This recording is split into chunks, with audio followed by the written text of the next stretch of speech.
우병우 민정수석실 문건 공개, 그동안의 압수수색 그리 막더니 이런 문건 두고 나온 이유는 오늘 청와대가 발표한 청와대 민정비서관실에서 발견된 문건에 관한 이야기입니다. 네. 결정적 증거들을 줄줄 흘리고 다닌 박근혜 정부 인사들 그 내용 대강 소개를 내용을 보자면요.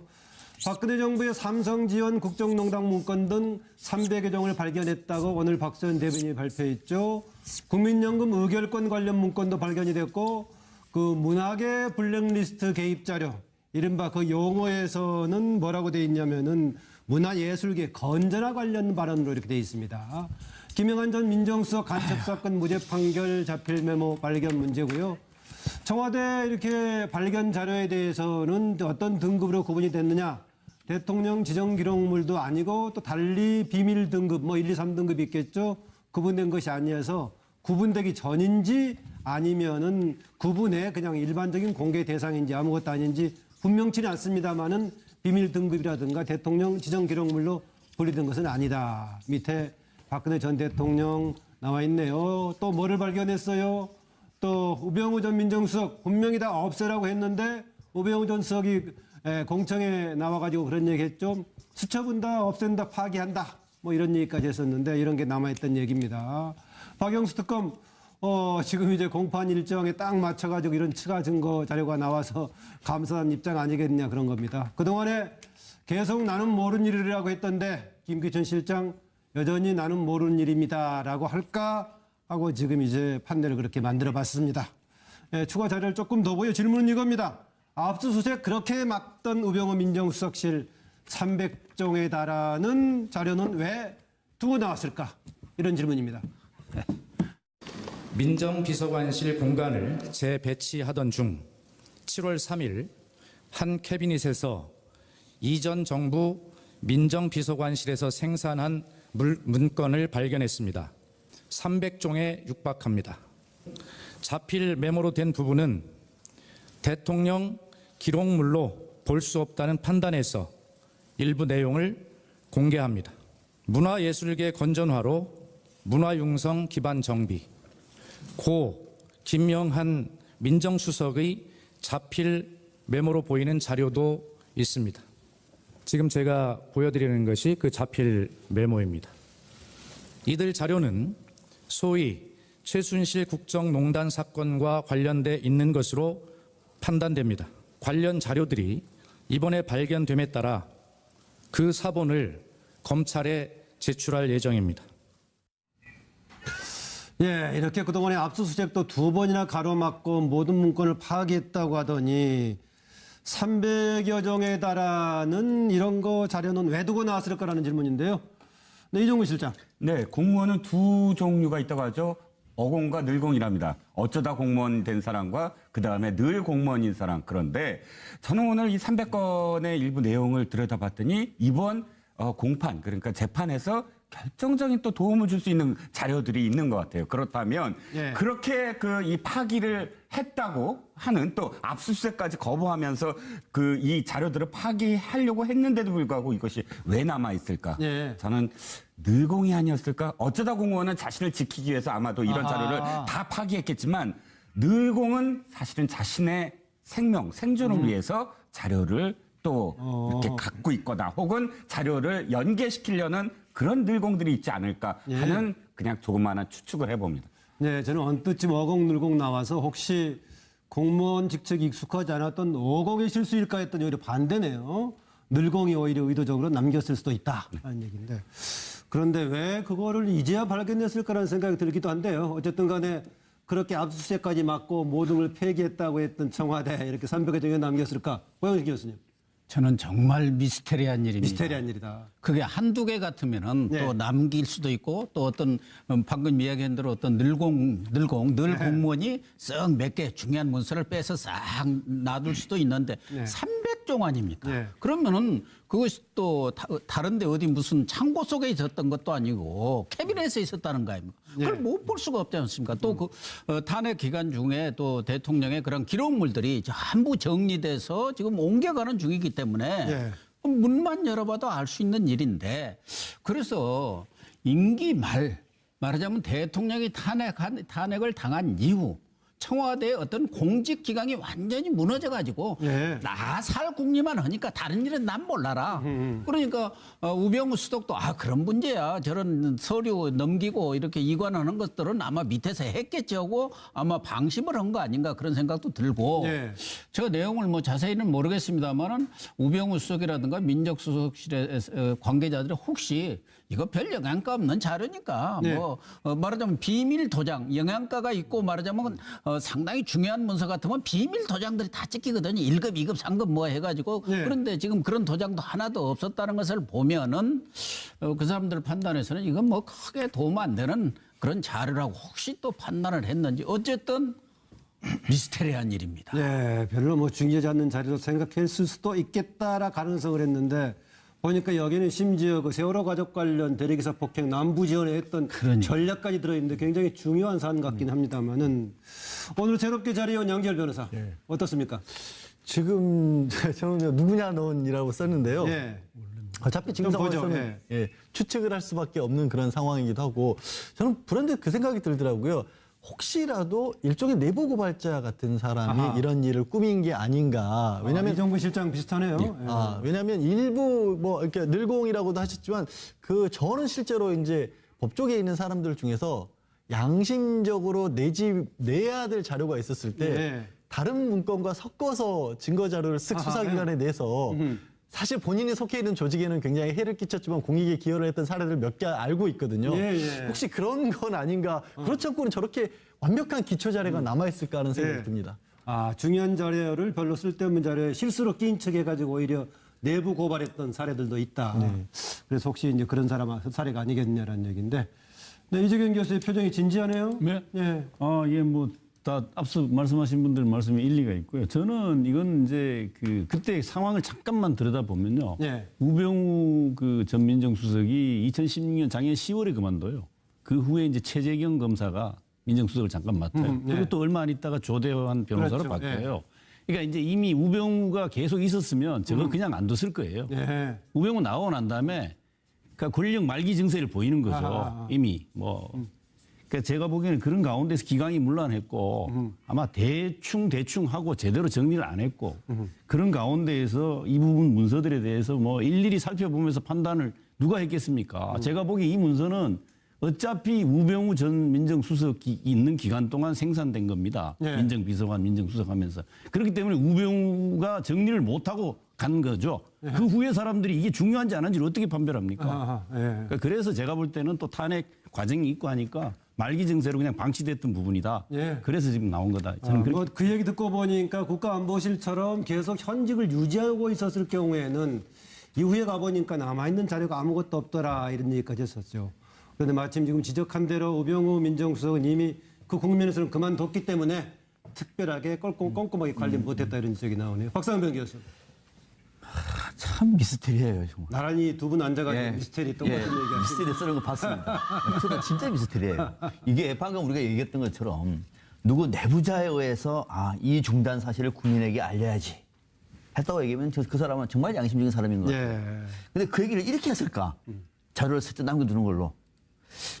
그렇게 주장하기도 조금 논리가 없어 보이고 오히려 전체적인 분위기를 보면은 사실 이때 지난해 말부터 박근혜 대통령 탄핵 직전까지만 청와대는 거의 내부 참모진이 붕괴된 상태였거든요. 예. 거의 붕괴된 상태. 또 우병우 전 수석도 거의 뭐 쫓겨나다시피 해서 검찰 수사를 받고 있는 상황이라고 얘기하면은 예. 저는 내부 기강이 거의 바닥에 와 있는 상황 속에서 챙기지를 못해서 그것 같다. 예. 아마 민정수석실뿐만 아니라 다른 수석실도 예외는 아닐 것 같아요.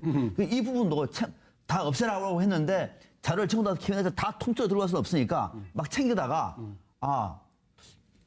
거기 챙기라 그러는데 보니까 나오다 보니까는 깜빡 두고 왔어요. 예, 예. 아차 다시 들어가서 갖고 올라고 얘기하니까 뭐가 좀 문제가 있는 것 같아서 예. 굳이 내일도 아니니까 에이 모르겠다 하면서 여기까지 온 거 아니겠냐. 그래서 아차 이렇게 저는 생각하고 있습니다. 저거를 마치 통제하고자 할 필요성이 있었던 우병우 민정수석 또 김기춘 실장은 이미 자리를 놔버린 상태였기 때문에 정말 얘기한 대로 막판에 꼼꼼한 통제가 안 됐을 수도 있을 것 같습니다.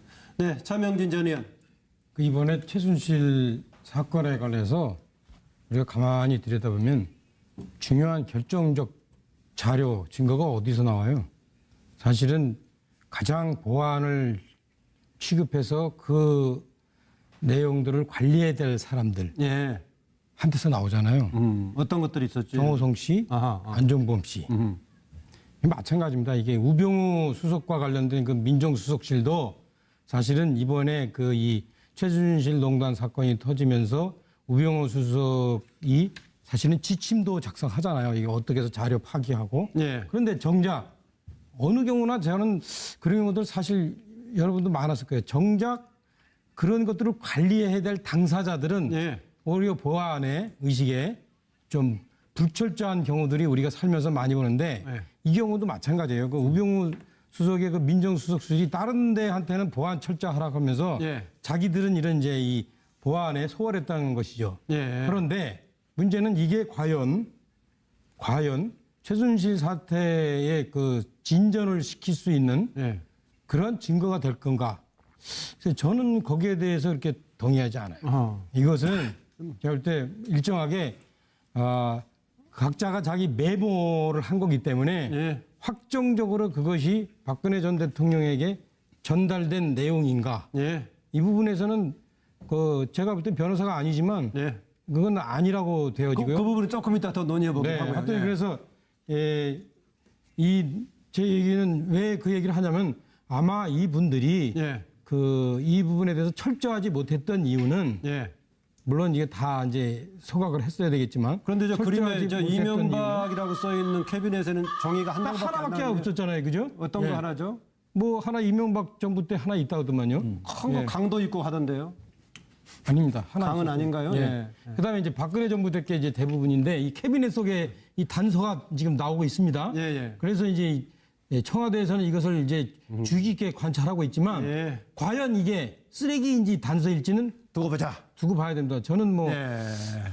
결정적인 증거는 안 될 거라고 보여집니다. 예, 바로 그 두 번째 질문이 그겁니다. 이렇게 300동이 발견됐는데 그 파장은 어떨까 좀 추가로 얘기를 나눠보도록 하겠습니다. 자료 역시 추가로 더 보겠습니다. 고 김영한 민정수석의 자필 메모로 보이는 자료도 있습니다. 지금 제가 보여드리는 것이 그 자필 메모입니다. 여기에는 일부 언론, 간첩사건 무죄 판결, 전교조 국사교과서 조직적 추진, 우익단체 연합적으로 전사들을 조직, 반대 선언 공표 등이 적혀 있습니다. 대리기 사건은 아마도 당시 세월호 유가족 대책위원회 대리기사 폭행 사건 관련 내용으로 보입니다. 이들 자료는 소위 최순실 국정농단 사건과 관련돼 있는 것으로 판단됩니다. 당초 박영수 특검팀은 전임 정부 민정수석실 압수수색을 시도했으나 무산된 바가 있습니다. 특검이 법원을 통해 민정수석실 등의 관련 자료에 대해 사실 조회를 한 바 있었으나 당시 거부됐습니다. 하지만 관련 자료들이 이번에 발견됨에 따라 그 사본을 검찰에 제출할 예정입니다. 사본은 대통령 기록물이 아닙니다. 이들 원본 자료는 국정기록비서관실에서 대통령 기록관으로 이관하는 절차를 오늘 밟을 예정입니다.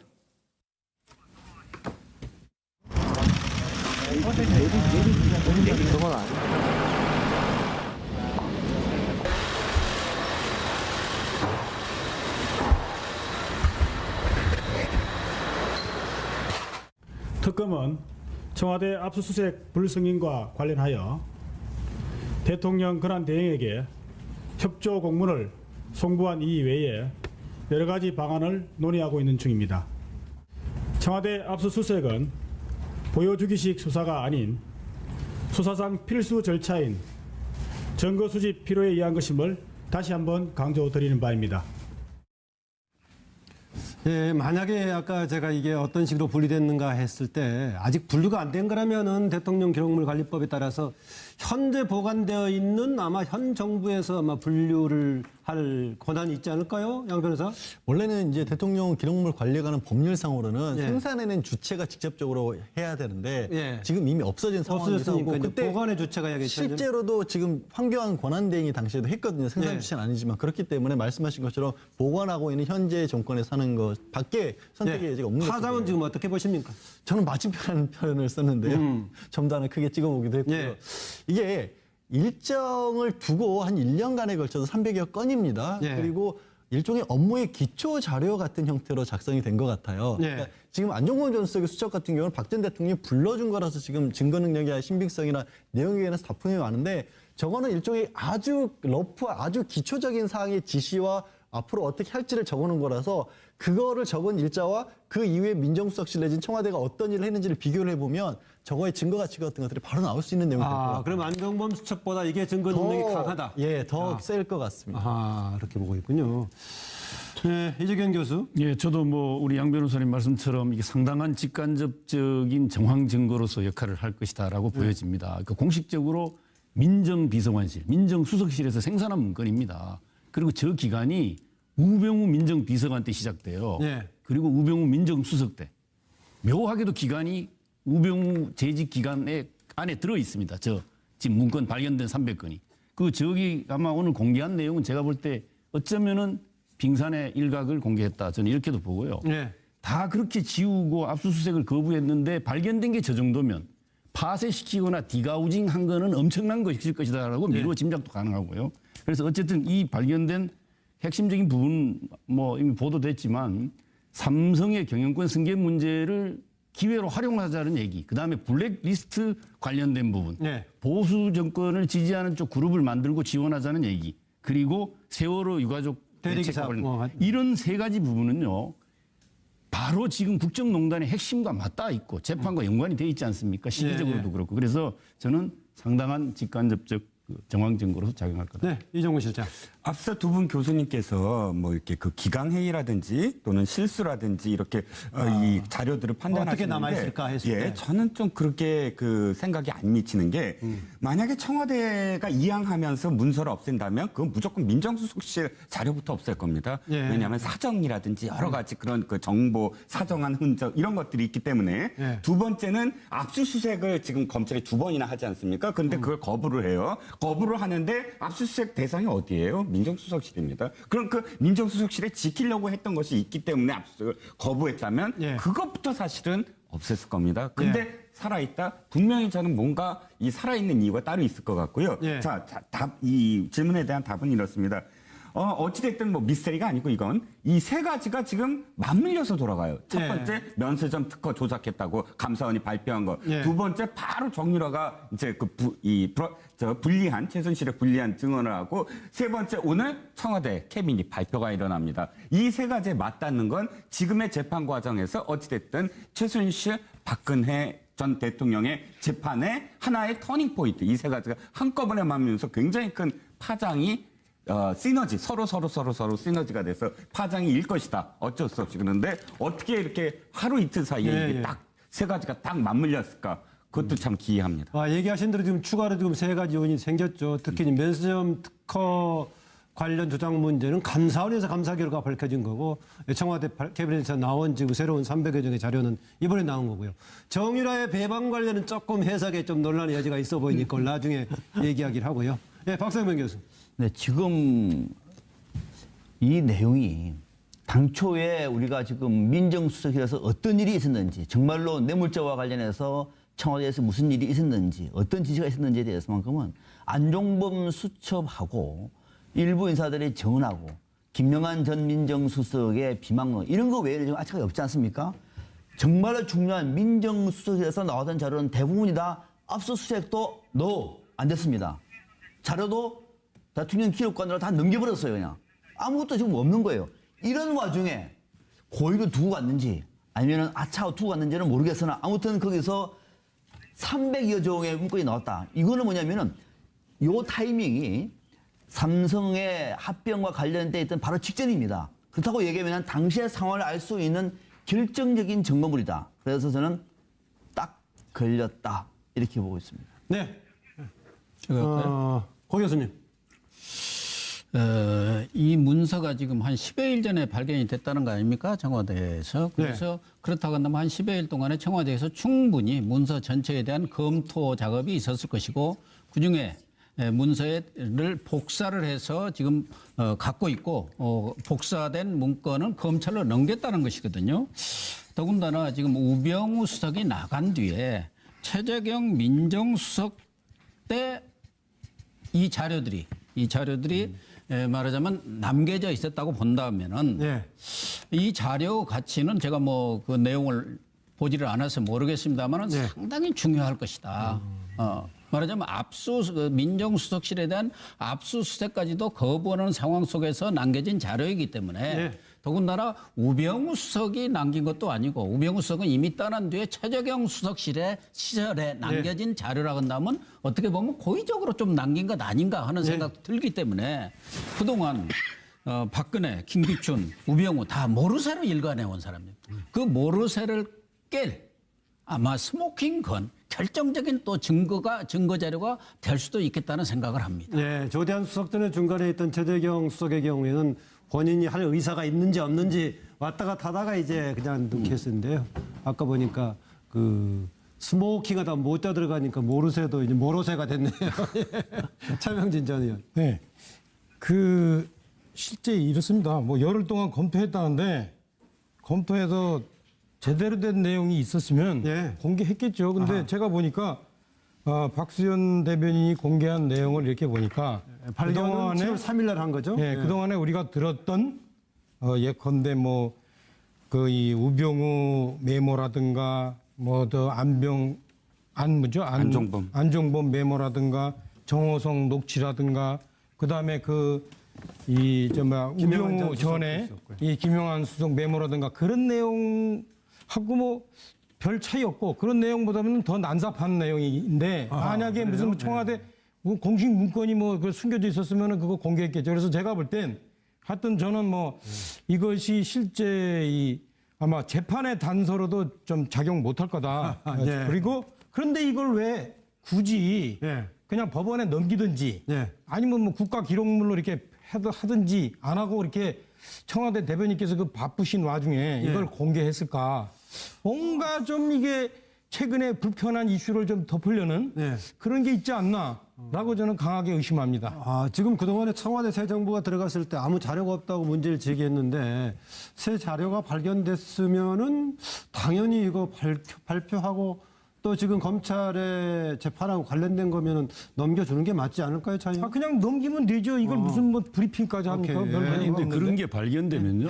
저게 나중에 뒷말이 나와요. 지금 발견했는데 그냥 놔두고 뭐 조용히 넘겼다. 이 조용히 넘어갈 일이 아니지 않습니까? 어차피 검찰에 넘겨주더라도 다 검찰에서 알게 되고 기자들이 취재도 하게 되고 공개를 하게 되겠어요. 그러니까 선제적으로 국민들에게 알 권리를 가지고 얘기를 해주는 게 뭐 이상한 게 저는 아니요, 뭐 저는 봤을 때 뭐 여러 가지 다양한 시각이 있는데 그 중에서 차명진 전 의원 뭐 이런 시각도 한번 가지고 생각해볼 여지가 있는 거죠. 있는 건데 뭐. 제 시각을 얘기했는데 이것도 그거 가지고. 예. 이어서 다른 질문 드리겠습니다. 지금 당장 이 시기가 2014년 6월부터 2015년 6월까지인데요. 바로 민정비서관실에서 발견이 됐고요. 당시 우병우 민정비서관이었고 또 그다음 2015년 1월부터는 본인이 민정수석까지 했던 시기인데 바로 이것이 발견됐다고 했을 때 우병우 전 민정수석의 속내는 어떨까라는 질문입니다. 추가 자료 봅니다. 구속 피하셨는데 심경 한 말씀 해주시죠. 수석으로 계시는 동안 국정농단이 일어났는데 정말 모르셨습니까? 책임감 안 느끼시나요? 뭐 그동안 많이 정부에서 얘기하고 다 했잖아요. 영장실질에서 대통령 지시였다고 해명하셨다는데 어떤 게 대통령 지시입니까? 할게요. 영장 기각됐는데 국민에게 한 말씀 해주시죠.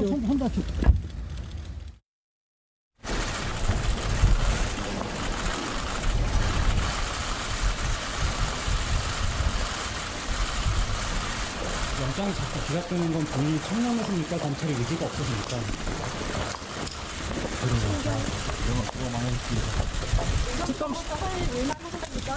특검 시작되면 1년은 더 수사받으실 수도 있는데 지나치다고 생각 안 하십니까?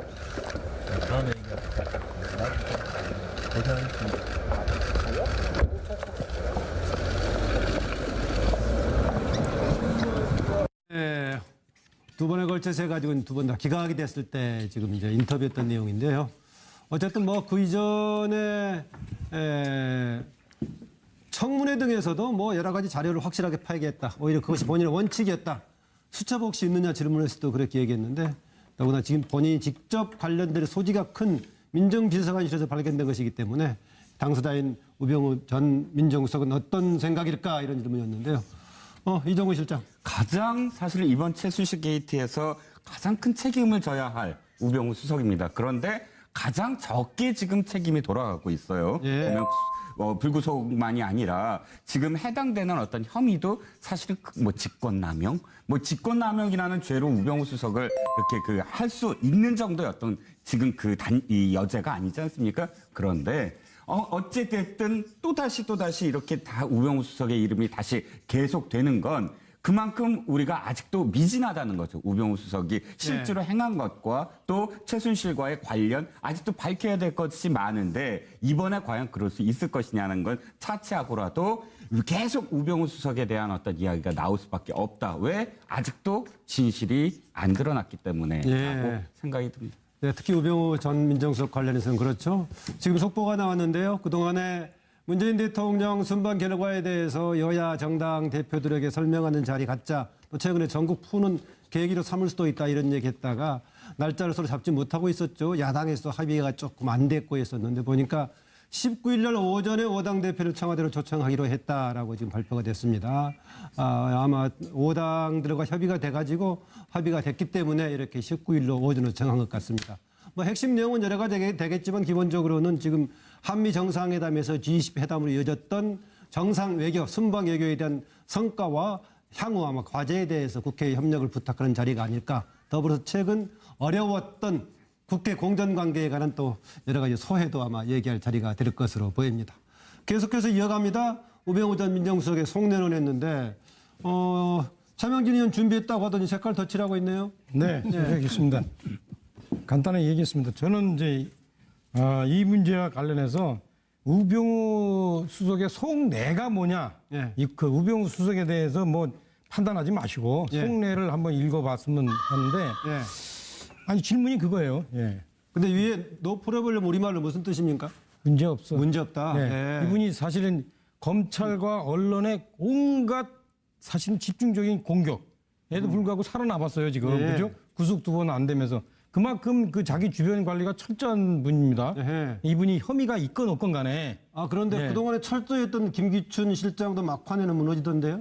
그 김기춘 실장은 이제 30대 분이고 이분은 이제 60대 분이기 때문에 좀 더 업그레이드 돼 있기 때문에 그게 객관적으로 지금 입증이 됐잖아요. 안 걸린 게. 그래서 알겠습니다. 이분은 지금 그 분명히 이번의 경우에도 그거 메모야. 그거 뭐 그거 법적으로도 이게 증거 안 돼. No problem. 딱 할 거예요. 그런데 그 사람 심리라는 게 있잖아요. 혹시나 실수로 이거 혹시나 실수로 뭐 결정적인 거 혹시 담기지 않았을까? 300종이라는데 이런 생각을 좀 속으로는 하지 않을까? 혹시나 정도다. 그러니까 오늘 질문 1, 2, 3번에 상당히 일관성을 차명진 전 의원은 보여주고 있네요. 박상병 교수. 듣다 보니까는 차명진 전 의원님하고 비슷한 내용인데 아마 사실 놀랬겠죠. 그렇게 정리를 하라고 다 했는데도 불구하고 이게 뭐지? 또 누군가가 슬쩍 던져서 나를 엮는 건가? 나쁜 X들 아마 등등에 혼자서는 그런 생각을 많이 할 거예요. 그러나 그거는 잠시고 이제 어쩔 수 없잖아요. 아마 이렇게 얘기할 겁니다. 저는 모르는 일입니다. 또 이렇게 말해야지 라고 말하면서 자신의 입장을 정리하고 있지 않을까. 그것이 지금 속내로 저는 보고 있습니다. 아까 저는 모르는 일입니다. 우병우 전 민정수석 말투 따라서 한 건가요? 비슷하게. 비슷했어요. 지금까지 항상 이런 식으로 말해왔어요. 무슨 문제가 있으면은 다시 한번 해보세요. 문 닫겠습니다. 저는 모르는 일입니다. 뭐 이렇게. 비슷한가요? 좀 비슷하지 않을까? 권영진 교수님. 우병우 라인이 뭐 검찰, 국정원 곳곳에 있었는데 정작 민정수석실에는 없었지 않았나 하는 생각도 들어요. 자기의 확실한 신복이 있었더라면 검찰 조직에는 있었는데 검찰 뭐 정부 곳곳에 우병우 라인, 경찰, 검찰, 뭐 국정원, 국세청 할 거 없이 뭐 곳곳에 우병우 라인이 포진하고 있었다는 게 그동안에 아주 정설처럼 이렇게 얘기되어 왔지 않습니까? 그런데 정작 민정수석실에는 없었나? 그지 핵심 신복이 있었더라면 그런 문제, 우병우한테 관련된 문제는 사퇴한 이후 다 어떻게 처리를 했을 텐데 아는 것으로 보면은 그런 생각이 들어서 아마 우병우 씨가 상당히 좀 착잡하다는 생각도 하면서 저분이 벅구라지라는 별명을 들었지 않습니까? 잘 빠져나간다. 차명진 전 의원에 따르면 업그레이드돼서 김국진 실장보다 더 낫다고. 그렇기 때문에 우병우 수석이 300종이나 나왔어? 이거 외통수로 걸리는 것 아닌가? 이런 생각도 하면서 내 특기가 모르쇠야. 그러니까 이 두 가지를 놓고 아마 상당히 모르쇠 작전으로 나는 가야지. 혹시 내가 외통수로 또 이거 걸리는 거 아니야? 이렇게 고민하지 않을까 하는 생각이 듭니다. 저는 모르는 일입니다. 모르쇠 한다고 될까요, 양재열 변호사? 모르쇠라기보다 저는 이제 열심히 일했다. 남 얘기하듯이 아마 누군지 모르겠지만 열심히 일했다. 왜냐하면 우전석이 이제 법조인들이 뭐 빠져나가고 이런 게 별게 아니에요. 흔적을 안 남기는 겁니다. 그러니까 아마 우전석이 직접적으로 관여한 어떤 사인 같은 게 나오기는 저는 어렵지 않을까. 이거 자체의 증거로서의 가치는 높더라도 우병우 전 수석이 직접 연관됐다는 것까지 찾기는 조금 어렵지 않을까. 그래, 누군지 모르지만 너 열심히 일했네? 근데 내 글씨는 없잖아. 이런 식의 생각을 하고 있지 않을까. 그 부분은 그러다 보니까 차명진 전 의원하고 좀 근접하네요. 네, 그렇게 볼 수 있습니다. 이재경 교수. 네, 근데 이 필요 없는 걸 캐비넷에 보관할 정도로 그렇게 공간이 넓지 않습니다, 청와대가. 그 한가하지도 않고요. 그리고 저게 서류가 남아있을 정도면요, 반드시 담당 비서관의 사인이 돼 있거나 반드시 그게 남아있습니다, 흔적이. 이게 문제가 될 거예요. 그 아무런 그것도 없는 거를 그냥 폐기해도 될 걸 저렇게 캐비넷에 넣어두는 청와대 공간 그렇게 안 넓고요. 그래서 우선 우병우 씨가 굉장히 괴로울 거예요. 저 300건 안에 뭐가 들었는지 몰라요. 아니 박수현 대변인이 얘기한 게 전부라고 생각하면 오산입니다. 뭘 전부 다 얘기하겠습니까? 그리고 검증을 했고 주요 부분만 이제 언급했다는 사실. 그래서 우병우 씨는 저기에 도대체 뭐가 들었는지 본인이 몰라요. 본인이 쌓여놓은 것 중에 왜 폐기 안 됐는지 답답해할 뿐이죠. 자기 담당들 같이 있었던 사람들은 자기가 퇴임하면서 곧 다 나왔어요. 저걸 처리할 시간도 없었어. 저는 그렇게 보고요. 이 부분에 대해서 아마 우병우 씨는 또 이번에는 어떻게 빠져나가지라는 걸 궁리하느라고 아마 골몰할 건데 이번엔 쉽지 않을 겁니다. 이번엔 쉽지 않을 것이다. 뭐 기술이 보통이 아니라고 차명진 전 의원 얘기하던데 이번 쉽지 않을 것이다. 이야기 이 정도 하고요. 다음 주제에 넘어갑니다. 차명진 전 의원 뭐 이런 시각도 한번 가지고 생각해 볼 여지가 있는 거죠. 있는 건데 뭐. 저의 시각을 얘기했는데 이것도 그거 가지고. 이어서 다른 질문 들어가겠습니다. 지금 당장 이 시기가 2014년 6월부터 2015년 6월까지인데요. 바로 민정비서관실에서 발견이 됐고요. 당시 우병우 민정비서관이었고 또 그다음 2015년 1월부터는 본인이 민정수석까지 했던 시기인데 바로 이것이 발견됐다고 했을 때 우병우 전 민정수석의 속내는 어떨까라는 질문입니다. 추가 자료 봅니다. 구속 피하셨는데 심경 한 말씀 해주시죠. 수석으로 계시는 동안 국정농단이 일어났는데 정말 모르셨습니까? 책임감 안 느끼시나요? 뭐 그동안 많이 정부에서 얘기하고 다 했잖아요. 영장실질에서 대통령 지시였다고 해명하셨다는데 어떤 게 대통령 지시입니까? 할게요. 영장 기각되니까 국민에게 한 말씀 해주시죠.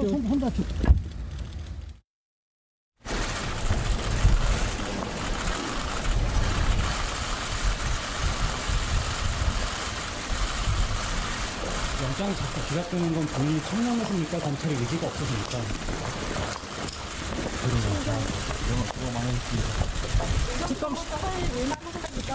특검 시작되면 1년은 더 수사받으실 수도 있는데 지나치다고 생각 안 하십니까?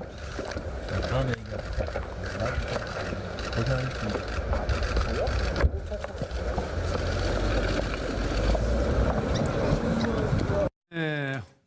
두 번에 걸쳐서 해가지고 두 번 다 기각이 됐을 때 지금 이제 인터뷰했던 내용인데요. 어쨌든 뭐 그 이전에 청문회 등에서도 뭐 여러 가지 자료를 확실하게 파악했다. 오히려 그것이 본인의 원칙이었다. 수첩 혹시 있느냐 질문했을 때 그렇게 얘기했는데 더구나 지금 본인이 직접 관련된 소지가 큰 민정비서관실에서 발견된 것이기 때문에 당사자인 우병우 전 민정수석은 어떤 생각일까 이런 질문이었는데요. 이정우 실장. 가장 사실 이번 최순실 게이트에서 가장 큰 책임을 져야 할 우병우 수석입니다. 그런데 가장 적게 지금 책임이 돌아가고 있어요. 보면 불구속만이 아니라 지금 해당되는 어떤 혐의도 사실은 뭐 직권남용, 뭐 직권남용이라는 죄로 우병우 수석을 이렇게 할 수 있는 정도의 어떤 지금 이 여죄가 아니지 않습니까? 그런데 어찌됐든 또다시 이렇게 다 우병우 수석의 이름이 다시 계속되는 건 그만큼 우리가 아직도 미진하다는 거죠. 우병우 수석이 실제로 행한 것과 또 최순실과의 관련 아직도 밝혀야 될 것이 많은데 이번에 과연 그럴 수 있을 것이냐는 건 차치하고라도 계속 우병우 수석에 대한 어떤 이야기가 나올 수밖에 없다. 왜? 아직도 진실이 안 드러났기 때문에 라고 생각이 듭니다. 네, 특히 우병우 전 민정수석 관련해서는 그렇죠. 지금 속보가 나왔는데요. 그동안에 문재인 대통령 순방 결과에 대해서 여야 정당 대표들에게 설명하는 자리 갖자. 또 최근에 전국 푸는 계기로 삼을 수도 있다 이런 얘기했다가 날짜를 서로 잡지 못하고 있었죠. 야당에서 합의가 조금 안 됐고 했었는데 보니까 19일 날 오전에 5당 대표를 청와대로 초청하기로 했다라고 지금 발표가 됐습니다. 아마 5당들과 협의가 돼가지고 합의가 됐기 때문에 이렇게 19일로 오전으로 정한 것 같습니다. 뭐 핵심 내용은 여러 가지 되겠지만 기본적으로는 지금 한미 정상회담에서 G20 회담으로 이어졌던 정상 외교, 순방 외교에 대한 성과와 향후 아마 과제에 대해서 국회에 협력을 부탁하는 자리가 아닐까. 더불어서 최근 어려웠던 국회 공정관계에 관한 또 여러 가지 소회도 아마 얘기할 자리가 될 것으로 보입니다. 계속해서 이어갑니다. 우병우 전 민정수석의 속내는 했는데 차명진 의원 준비했다고 하더니 색깔 덧칠하고 있네요. 네, 알겠습니다. 간단하게 얘기했습니다. 저는 이제 이 문제와 관련해서 우병우 수석의 속내가 뭐냐, 그 우병우 수석에 대해서 뭐 판단하지 마시고 속내를 한번 읽어봤으면 하는데, 아니 질문이 그거예요. 근데 위에 노 프로블럼 우리말로 무슨 뜻입니까? 문제 없어. 문제 없다. 이분이 사실은 검찰과 언론의 온갖 사실은 집중적인 공격에도 불구하고 살아남았어요 지금. 그죠? 구속 2번 안 되면서. 그만큼 그 자기 주변 관리가 철저한 분입니다. 이분이 혐의가 있건 없건 간에. 그런데 그동안에 철저했던 김기춘 실장도 막판에는 무너지던데요? 그 김기춘 실장은 이제 30대 분이고 이분은 이제 60대 분이기 때문에 좀 더 업그레이드 있기 때문에 그게 객관적으로 지금 입증이 됐잖아요. 안 걸린 게. 그래서 이분은 지금 분명히 이번의 경우에도 그거 메모야. 그거 법적으로도 이게 증거 안 돼. No problem. 딱 할 거예요. 그런데 그 사람 심리라는 게 있잖아요. 혹시나 실수로 이거 혹시나 실수로 뭐 결정적인 거 혹시 담기지 않았을까? 300종이라는데 이런 생각을 좀 속으로는 하지 않을까? 혹시나 정도다. 그러니까 오늘 질문 1, 2, 3번에 상당히 일관성을 차명진 전 의원은 보여주고 있네요. 박상병 교수. 듣다 보니까는 차명진 전 의원님하고 비슷한 내용인데 아마 사실 놀랬겠죠. 그렇게 정리를 하라고 다 했는데도 불구하고 이게 뭐지? 또 누군가가 슬쩍 던져서 나를 엮는 건가? 나쁜 X들 아마 등등에 혼자서는 그런 생각을 많이 할 거예요. 그러나 그거는 잠시고 이제 어쩔 수 없잖아요. 아마 이렇게 얘기할 겁니다. 저는 모르는 일입니다. 또 이렇게 말해야지 라고 말하면서 자신의 입장을 정리하고 있지 않을까. 그것이 지금 속내로 저는 보고 있습니다. 아까 저는 모르는 일입니다. 우병우 전 민정수석 말투 따라서 한 건가요? 비슷하게. 비슷했어요. 지금까지 항상 이런 식으로 말해왔어요. 무슨 문제가 있으면은 다시 한번 해보세요. 문 닫겠습니다. 저는 모르는 일입니다. 가능성을 했는데 보니까 여기는 심지어 그 세월호 가족 관련 대리기사 폭행 남부 지원에 했던 전략까지 들어있는데 굉장히 중요한 사안 같긴 합니다만은 오늘 새롭게 자리해온 양지열 변호사 어떻습니까? 지금 저는 누구냐 넌이라고 썼는데요. 어차피 지금 상황에서는 추측을 할 수밖에 없는 그런 상황이기도 하고 저는 불현듯 그 생각이 들더라고요. 혹시라도 일종의 내부 고발자 같은 사람이 이런 일을 꾸민 게 아닌가. 왜냐하면 이정근 실장 비슷하네요. 왜냐하면 일부 뭐 이렇게 늘공이라고도 하셨지만 저는 실제로 이제 법조계에 있는 사람들 중에서 양심적으로 내야 될 자료가 있었을 때 다른 문건과 섞어서 증거 자료를 쓱 수사기관에 내서 사실 본인이 속해 있는 조직에는 굉장히 해를 끼쳤지만 공익에 기여를 했던 사례들 몇 개 알고 있거든요. 혹시 그런 건 아닌가. 그렇지 않고는 저렇게 완벽한 기초 자료가 남아있을까 하는 생각이 듭니다. 중요한 자료를 별로 쓸데없는 자료에 실수로 끼인 척 해가지고 오히려 내부 고발했던 사례들도 있다. 그래서 혹시 이제 그런 사례가 아니겠냐라는 얘기인데. 이재경 교수의 표정이 진지하네요. 뭐 다 앞서 말씀하신 분들 말씀에 일리가 있고요. 저는 이건 이제 그때 상황을 잠깐만 들여다보면요. 예. 우병우 전 민정수석이 2016년 작년 10월에 그만둬요. 그 후에 이제 최재경 검사가 민정수석을 잠깐 맡아요. 예. 그리고 또 얼마 안 있다가 조대환 변호사로 그렇죠. 바뀌어요. 그러니까 이제 이미 우병우가 계속 있었으면 저거 그냥 안 뒀을 거예요. 예. 우병우 나오고 난 다음에 그러니까 권력 말기 증세를 보이는 거죠. 이미 뭐. 그러니까 제가 보기에는 그런 가운데서 기강이 문란했고 아마 대충 하고 제대로 정리를 안 했고 그런 가운데에서 이 부분 문서들에 대해서 뭐 일일이 살펴보면서 판단을 누가 했겠습니까? 제가 보기에 이 문서는 어차피 우병우 전 민정수석이 있는 기간 동안 생산된 겁니다. 예. 민정비서관, 민정수석 하면서. 그렇기 때문에 우병우가 정리를 못하고 간 거죠. 그 후에 사람들이 이게 중요한지 안 한지를 어떻게 판별합니까? 예. 그러니까 그래서 제가 볼 때는 또 탄핵 과정이 있고 하니까 말기 증세로 그냥 방치됐던 부분이다. 예. 그래서 지금 나온 거다. 저는 그렇게 그 얘기 듣고 보니까 국가안보실처럼 계속 현직을 유지하고 있었을 경우에는 이후에 가보니까 남아있는 자료가 아무것도 없더라 이런 얘기까지 했었죠. 그런데 마침 지금 지적한 대로 우병우 민정수석은 이미 그 국면에서는 그만뒀기 때문에 특별하게 꼼꼼하게 관리 못했다 이런 지적이 나오네요. 박상병 교수. 참 미스테리예요, 정말. 나란히 두 분 앉아가지고 미스테리 똑같은 얘기하시죠. 미스테리 쓰는 거 봤습니다. 저도 진짜 미스테리예요. 이게 방금 우리가 얘기했던 것처럼 누구 내부자에 의해서 이 중단 사실을 국민에게 알려야지 했다고 얘기하면 그 사람은 정말 양심적인 사람인 것 같아요. 근데 그 얘기를 이렇게 했을까? 자료를 슬쩍 남겨두는 걸로. 그렇게 주장하기도 조금 논리가 없어 보이고 오히려 전체적인 분위기를 보면은 사실 이때 지난해 말부터 박근혜 대통령 탄핵 직전까지만 청와대는 거의 내부 참모진이 붕괴된 상태였거든요. 예. 거의 붕괴된 상태. 또 우병우 전 수석도 거의 뭐 쫓겨나다시피 해서 검찰 수사를 받고 있는 상황이라고 얘기하면은 저는 내부 기강이 거의 바닥에 와 있는 상황 속에서 챙기지를 못해서 것 같다. 아마 민정수석실뿐만 아니라 다른 수석실도 예외는 아닐 것 같아요. 이 부분도 다 없애라고 했는데 자료를 전부 다 캐비넷에서 다 통째로 들어갈 수는 없으니까 막 챙기다가 거기 챙기라 그랬는데 보니까 나오다 보니까 깜빡 두고 왔어요.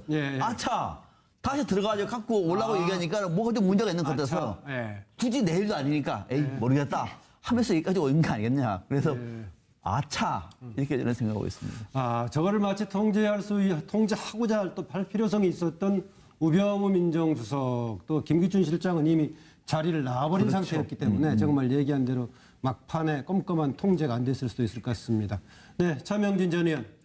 이번에 최순실 사건에 관해서 우리가 가만히 들여다보면 중요한 결정적 자료, 증거가 어디서 나와요? 사실은 가장 보안을 취급해서 그 내용들을 관리해야 될 사람들 한테서 나오잖아요. 어떤 것들이 있었죠? 정호성 씨, 안종범 씨. 마찬가지입니다. 이게 우병우 수석과 관련된 그 민정수석실도 사실은 이번에 이 최순실 농단 사건이 터지면서 우병우 수석이 사실은 지침도 작성하잖아요. 이게 어떻게 해서 자료 파기하고. 그런데 정작 어느 경우나 저는 그런 경우들 사실 여러분도 많았을 거예요. 정작 그런 것들을 관리해야 될 당사자들은 오히려 보안의 의식에 좀 불철저한 경우들이 우리가 살면서 많이 보는데 이 경우도 마찬가지예요. 그 우병우 수석의 그 민정수석실이 다른 데한테는 보안 철저하라고 하면서 자기들은 이런 이제 이 보안에 소홀했다는 것이죠. 그런데 문제는 이게 과연 최순실 사태의 그 진전을 시킬 수 있는 그런 증거가 될 건가? 그래서 저는 거기에 대해서 이렇게 동의하지 않아요. 이것은 제가 볼 때 일정하게 각자가 자기 메모를 한 거기 때문에 확정적으로 그것이 박근혜 전 대통령에게 전달된 내용인가?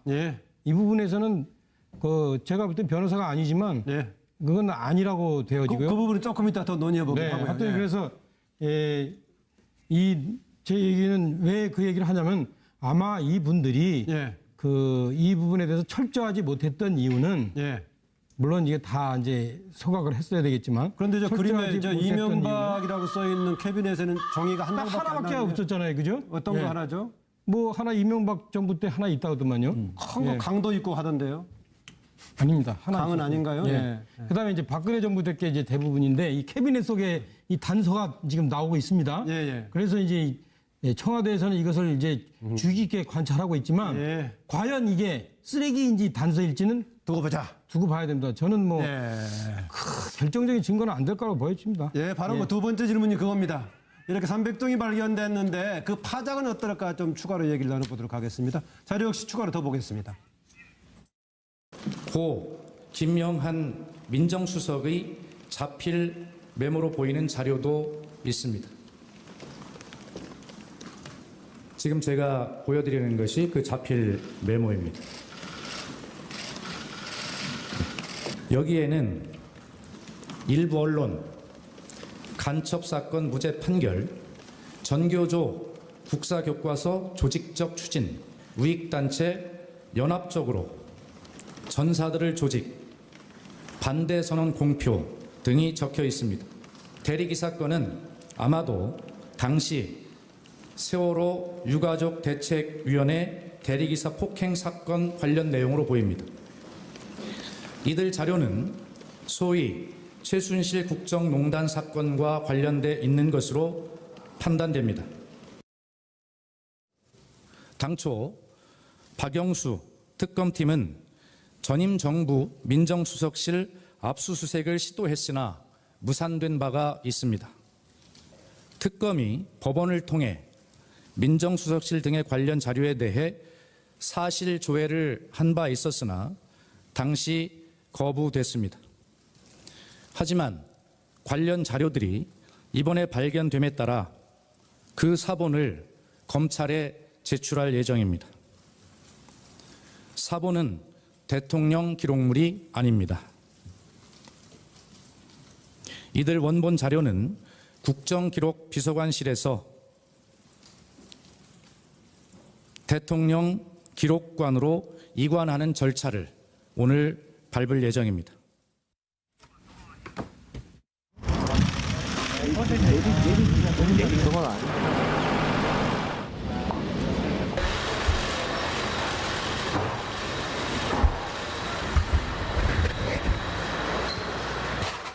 특검은 청와대 압수수색 불승인과 관련하여 대통령 권한대행에게 협조 공문을 송부한 이외에 여러 가지 방안을 논의하고 있는 중입니다.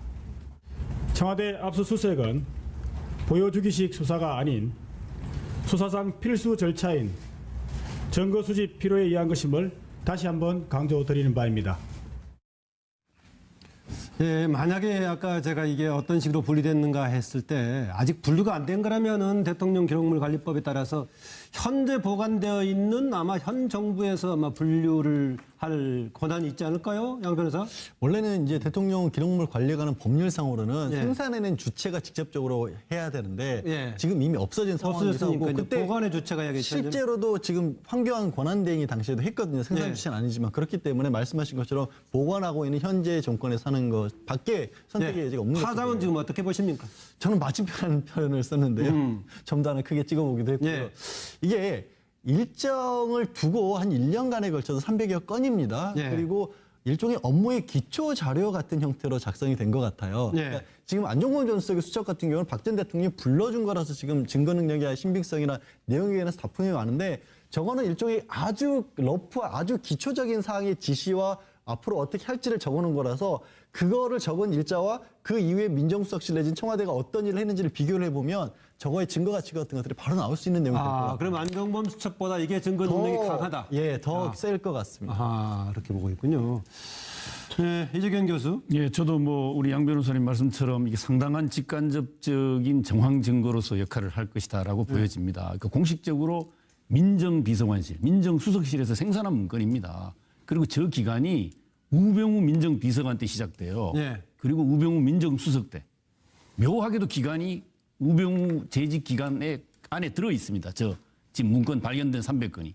그 저기 아마 오늘 공개한 내용은 제가 볼 때 어쩌면은 빙산의 일각을 공개했다. 저는 이렇게도 보고요. 예. 다 그렇게 지우고 압수수색을 거부했는데 발견된 게 저 정도면 파쇄시키거나 디가우징 한 거는 엄청난 것일 것이다라고 미루어 짐작도 가능하고요. 그래서 어쨌든 이 발견된 핵심적인 부분 뭐 이미 보도됐지만 삼성의 경영권 승계 문제를 기회로 활용하자는 얘기. 그다음에 블랙리스트 관련된 부분. 보수 정권을 지지하는 쪽 그룹을 만들고 지원하자는 얘기. 그리고 세월호 유가족 대책과 관련 이런 세 가지 부분은요. 바로 지금 국정농단의 핵심과 맞닿아 있고 재판과 연관이 돼 있지 않습니까? 시기적으로도 그렇고. 그래서 저는 상당한 직간접적 정황 증거로 작용할 거다. 네, 이종훈 실장.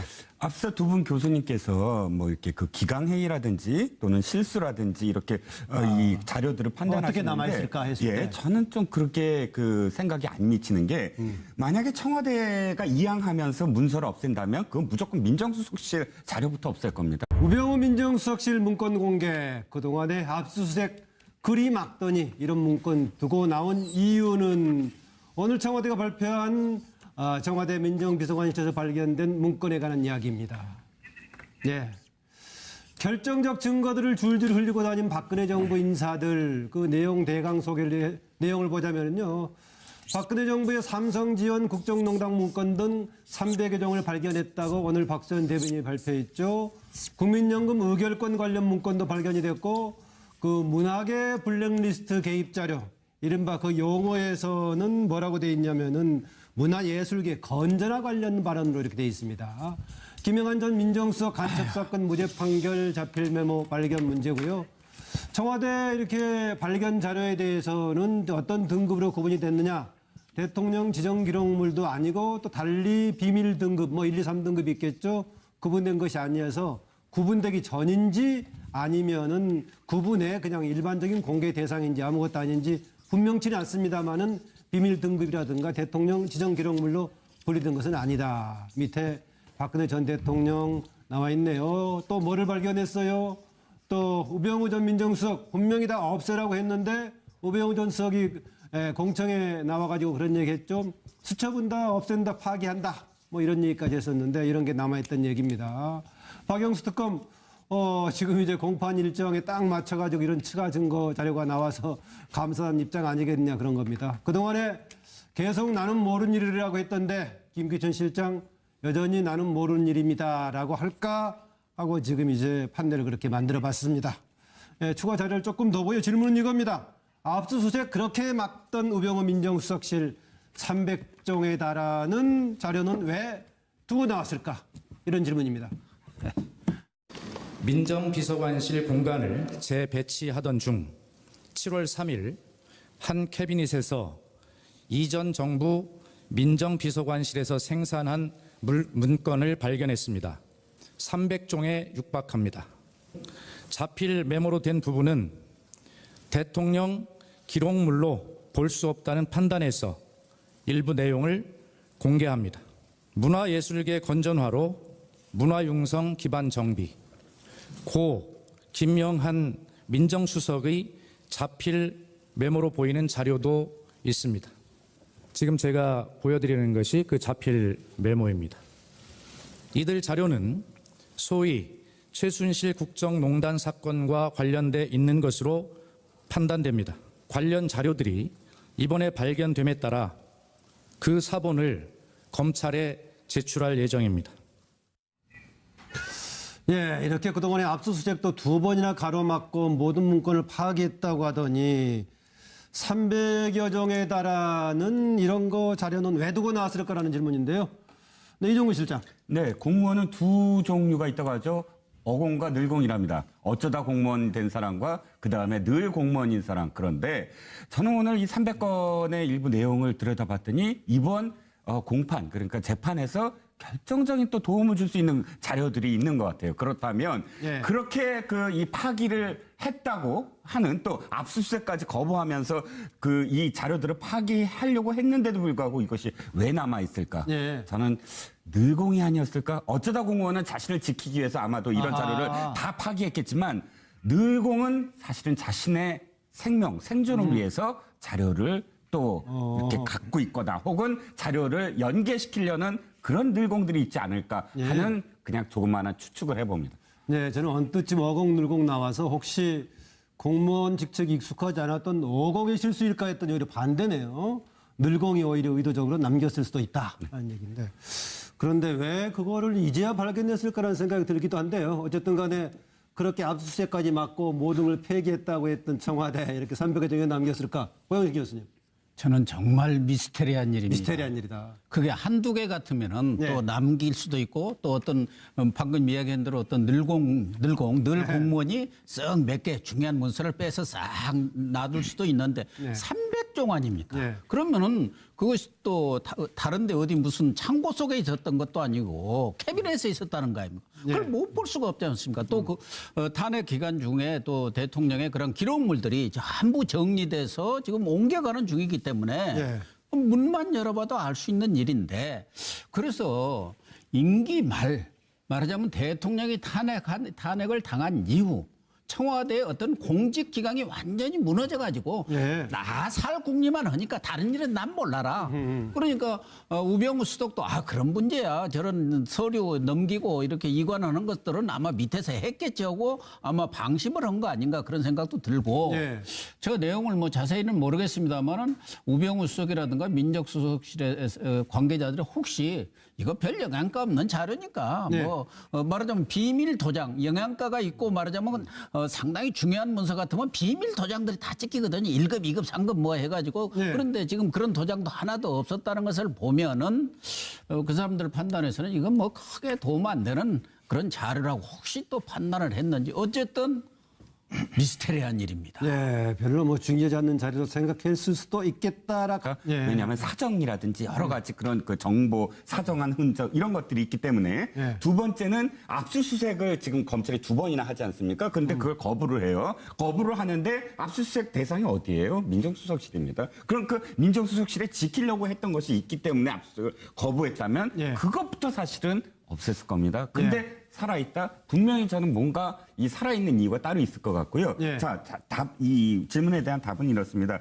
어찌됐든 뭐 미스터리가 아니고 이건 이 세 가지가 지금 맞물려서 돌아가요. 첫 번째 면세점 특허 조작했다고 감사원이 발표한 거. 두 번째 바로 정유라가 이제 불리한 최순실의 불리한 증언을 하고 세 번째 오늘 청와대 캐비닛 발표가 일어납니다. 이 세 가지에 맞닿는 건 지금의 재판 과정에서 어찌됐든 최순실 박근혜 전 대통령의 재판의 하나의 터닝 포인트 이 세 가지가 한꺼번에 맞으면서 굉장히 큰 파장이 시너지 서로 시너지가 돼서 파장이 일 것이다. 어쩔 수 없이 그런데 어떻게 이렇게 하루 이틀 사이에 이게 딱 세 가지가 딱 맞물렸을까?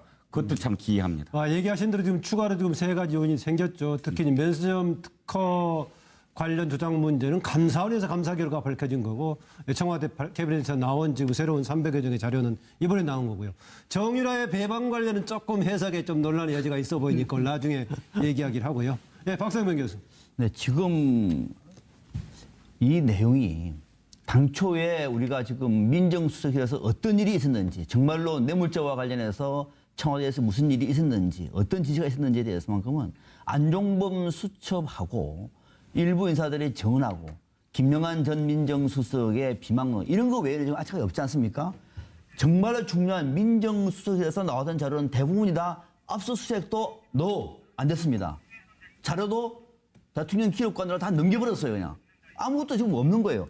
이런 와중에 고의로 두고 갔는지 아니면 아차하고 두고 갔는지는 모르겠으나 아무튼 거기서 300여 종의 문건이 나왔다. 이거는 뭐냐면은 요 타이밍이 삼성의 합병과 관련돼 있던 바로 직전입니다. 그렇다고 얘기하면 당시의 상황을 알 수 있는 결정적인 증거물이다. 그래서 저는 딱 걸렸다. 이렇게 보고 있습니다. 네. 고 교수님. 이 문서가 지금 한 10여일 전에 발견이 됐다는 거 아닙니까? 청와대에서. 그래서 그렇다고 한다면 한 10여일 동안에 청와대에서 충분히 문서 전체에 대한 검토 작업이 있었을 것이고 그중에 문서를 복사를 해서 지금 갖고 있고 복사된 문건은 검찰로 넘겼다는 것이거든요. 더군다나 지금 우병우 수석이 나간 뒤에 최재경 민정수석 때 이 자료들이 말하자면 남겨져 있었다고 본다면은 이 자료 가치는 제가 뭐 그 내용을 보지를 않아서 모르겠습니다만은 상당히 중요할 것이다. 말하자면 민정수석실에 대한 압수수색까지도 거부하는 상황 속에서 남겨진 자료이기 때문에 더군다나 우병우 수석이 남긴 것도 아니고 우병우 수석은 이미 떠난 뒤에 최재경 수석실의 시절에 남겨진 자료라고 한다면 어떻게 보면 고의적으로 좀 남긴 것 아닌가 하는 생각도 들기 때문에 그동안 박근혜, 김기춘, 우병우 다 모르쇠로 일관해온 사람입니다. 그 모르쇠를 깰 아마 스모킹 건 결정적인 또 증거 자료가 될 수도 있겠다는 생각을 합니다. 예, 조대한 수석 전에 중간에 있던 최재경 수석의 경우에는 본인이 할 의사가 있는지 없는지 왔다 갔다 하다가 이제 그냥 넣게 했었는데요. 아까 보니까 그 스모킹하다 모자 들어가니까 모르쇠도 이제 모로쇠가 됐네요. 차명진 전 의원. 네. 그 실제 이렇습니다. 뭐 열흘 동안 검토했다는데 검토해서 제대로 된 내용이 있었으면 공개했겠죠. 근데 제가 보니까 박수현 대변인이 공개한 내용을 이렇게 보니까 발견은 7월 3일 날 한 거죠? 네, 그동안에 우리가 들었던 예컨대 뭐 그 이 우병우 메모라든가 뭐 더 안종범 메모라든가 정호성 녹취라든가 그다음에 우병우 전에 이 김영한 수석 메모라든가 그런 내용하고 뭐 별 차이 없고 그런 내용보다는 더 난잡한 내용인데 만약에 무슨 청와대 공식 문건이 뭐 숨겨져 있었으면 그거 공개했겠죠. 그래서 제가 볼 땐 하여튼 저는 뭐 이것이 실제 아마 재판의 단서로도 좀 작용 못할 거다. 그리고 그런데 이걸 왜 굳이 그냥 법원에 넘기든지 아니면 뭐 국가기록물로 이렇게 하든지 안 하고 이렇게 청와대 대변인께서 그 바쁘신 와중에 이걸 공개했을까? 뭔가 좀 이게 최근에 불편한 이슈를 좀 덮으려는 그런 게 있지 않나라고 저는 강하게 의심합니다. 지금 그동안에 청와대 새 정부가 들어갔을 때 아무 자료가 없다고 문제를 제기했는데 새 자료가 발견됐으면은 당연히 이거 발표하고 또 지금 검찰의 재판하고 관련된 거면은 넘겨주는 게 맞지 않을까요, 차이요? 그냥 넘기면 되죠. 이걸 무슨 뭐 브리핑까지 합니까? 근데 그런 게 발견되면요. 저게 나중에 뒷말이 나와요. 발견했는데 그냥 놔두고 뭐 조용히 넘겼다. 이 조용히 넘어갈 일이 아니지 않습니까? 어차피 검찰에 넘겨주더라도 다 검찰에서 알게 되고 기자들이 취재도 하게 되고 공개를 하게 되겠어요. 그러니까 선제적으로 국민들에게 알 권리를 가지고 얘기를 해주는 게 뭐 이상한 게 저는 아니요, 뭐 저는 봤을 때 뭐 여러 가지 다양한 시각이 있는데 그중에